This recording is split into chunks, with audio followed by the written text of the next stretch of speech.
स्वागत है आपका पाठशाला में। आज हम करेंगे difference between rolling and sliding motion. ये हमारा चैप्टर 7 रोटेशनल मोशन क्लास 11 के फिजिक्स से है। तो चलो शुरू करते हैं। अब देखो, तो हमने ऑलरेडी पढ़ लिया था, वो सारी चीज़ एक बार रिकैप करेंगे। हमारा दुनिया में कोई भी चीज़ किससे बना है? पार्टिकल से बना है, जिसे हम एटम्स कहते हैं। लेकिन हमने बस एटम्स तक ही देखा है, उसके नीचे में जो इलेक्ट्रॉन प्रोटॉन है उसको नहीं देखा है। तो हम बस पार्टिकल्स तक रहेंगे फिजिक्स में।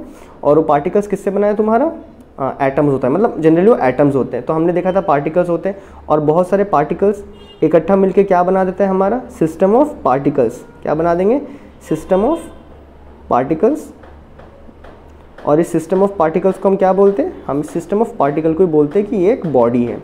तो हमने यहाँ तक पढ़ लिया था। डन। अब देखते हैं हमें कि स्लाइडिंग और रोलिंग में क्या होता है। अब देखो, हमने लास्ट वीडियो में अपना जगह जो लीनियर मोशन है और ट्रांसलेशनल मोशन है उसे कंप्लीट कर लिया। उसके बाद हमने रोलिंग मोशन नहीं, उसके बाद हमने सर्कुलर मोशन एंड आपका रोटेशनल मोशन, इसे कंप्लीट कर लिया। अब हमें करना है रोलिंग एंड स्लाइडिंग। अगर आपने उसको नहीं देखा है तो आप एक बार देख लो। अब देखो रोलिंग में क्या होता है। रोलिंग में समझना ज़रा, ये हमारे पास एक बॉडी है। डन। ये हमारे पास एक बॉडी है, इसके अंदर ये पार्टिकल्स है। आप आई होप अपने लास्ट वीडियो देख लिया है। तो ये ऐसे रोटेट कर रहा है। डन। यहाँ पे एक और पार्टिकल, वो भी ऐसे कंटिन्यूस रोटेशन कर रहा है। चलो अब देखो, यहाँ पे एक पार्टिकल, वो भी क्या कर रहा है? रोटेट कर रहा है।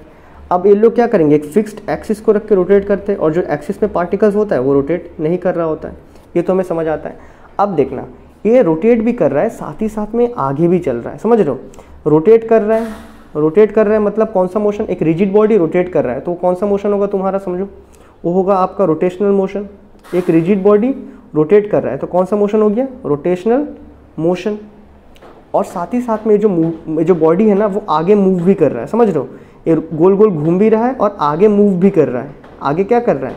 आगे मूव भी कर रहा है। आगे मतलब बढ़ भी रहा है particles.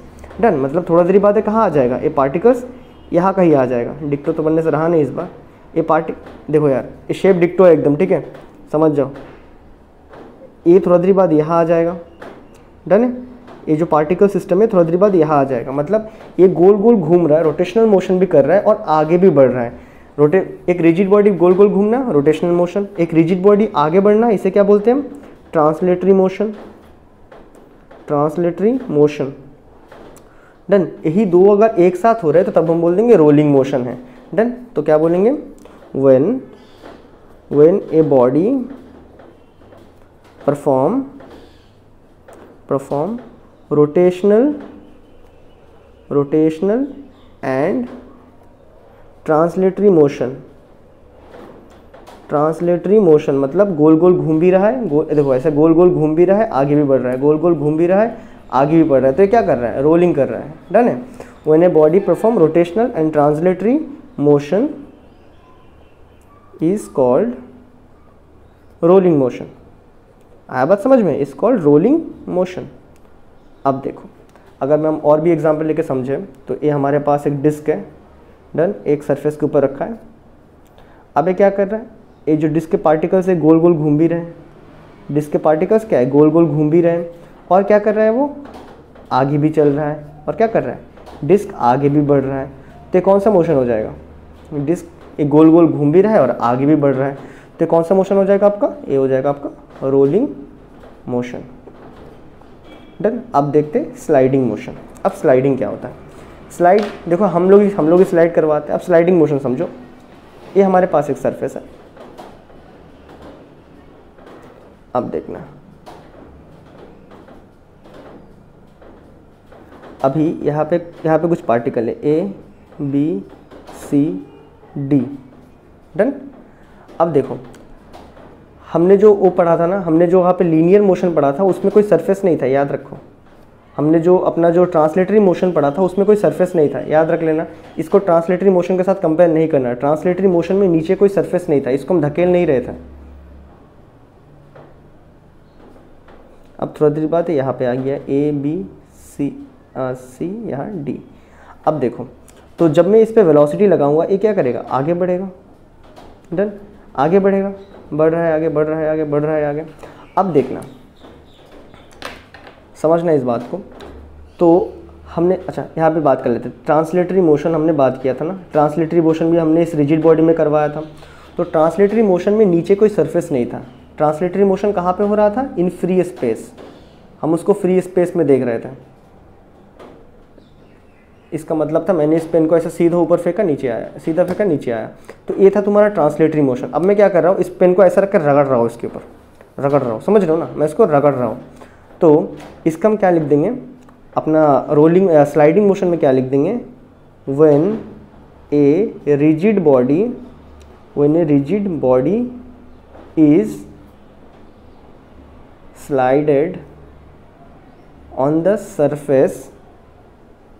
surface of another rigid body।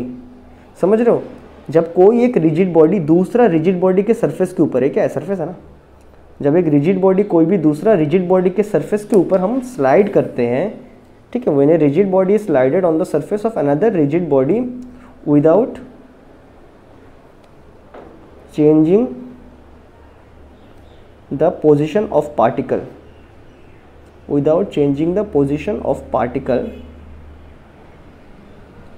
is called sliding motion। क्या हमें आइडिया क्लियर हो गया?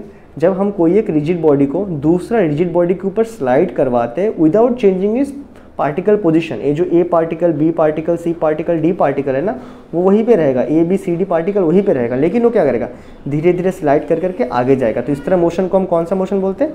स्लाइडिंग मोशन बोलते हैं। और रोटेशनल क्या था? ऐसा गोल गोल घुमाना, गोल गोल घूमना भी, आगे भी जाना, मतलब वो रोटेशनल मोशन भी शो करेगा और साथ ही साथ में आपका ट्रांसलेशन मोशन भी शो करेगा। तो इसको क्या बोल देंगे हम? Rolling motion. वही अगर ये सीधा जा रहा है, एक सरफेस के कांटेक्ट में रखते हुए, एक सरफेस के कांटेक्ट में रखते हुए सीधा आगे बढ़ रहा है, तो हम उसको क्या बोल देंगे? एक इस तरह का मोशन है, ये स्लाइडिंग मोशन है। याद रखना, स्लाइडिंग मोशन के लिए एक कांटेक्ट कंपलसरी है, कांटेक्ट होना एकदम कंपलसरी, नहीं तो सीधा कहाँ पहुँच जाएगा? ट्रांसलेटरी पहुँच जाएगा, ठीक है। तो ट्रांसलेटरी में क्या था, नीचे कॉन्टैक्ट नहीं था, वो एक फ्री स्पेस में था। तो आई होप आपको ये सारे बातें समझ आया और मैं मिलता हूँ आपसे अगले वीडियो में। तब तक के लिए गुड बाय।